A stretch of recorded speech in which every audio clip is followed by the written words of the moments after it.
Hello everyone. Today we'll be talking about the MVC pattern. These are the topics that we'll be discussing today, and you can also find the bookmarks in the video.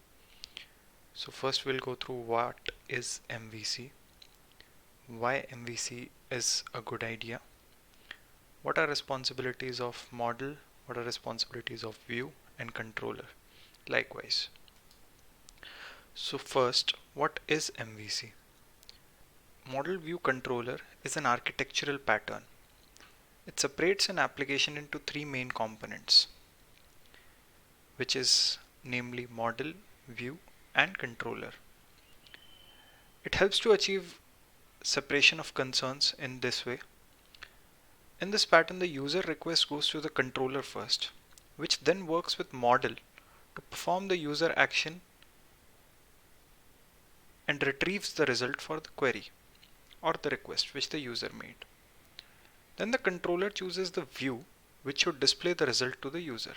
And the controller provides the view with the data which it has retrieved in form of the model, and that is what it feeds to the view, and then the entire view is returned back to the user.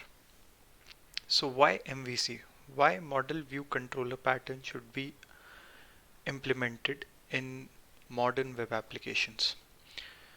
So first of all, this delineation of responsibilities helps when it comes to scale the application in terms of complexity, because it is always easier to code, debug and test something that has a single job. So in this particular case, we are separating the concerns.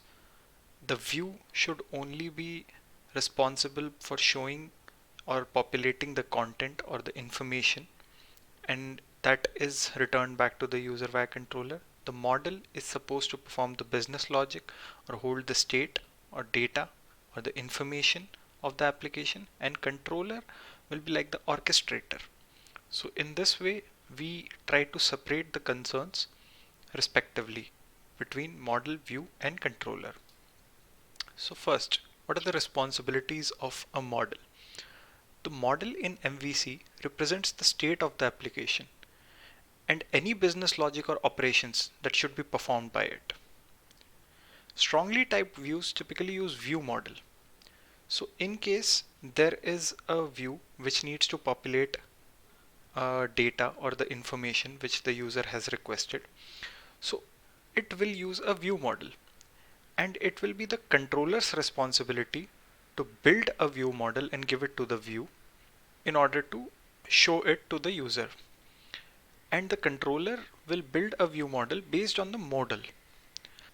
Now coming to views responsibilities. Views are responsible for presenting content through the user interface. There should be minimal logic within the view, and any logic, if present, should only be there to present the content or showing the content.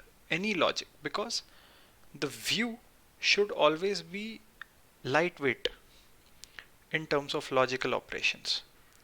This is because if we perform a very complex logical operation on view, then it will appear that the application is frozen or is much less responsive. In order to make the application more responsive, we should have minimal logical operations in the view. Now coming to controller responsibilities. Controllers are components that handle the user interaction, work with the model and select a view to render it. In an MVC application, the view only displays the information, and according to the pattern, the controller is like the initial entry point for the request. It selects the model types with which it needs to work and send the data to view so that it can be shown. It acts more or less as an orchestrator. So this is at a high level what the model, view and controller's respective responsibilities are.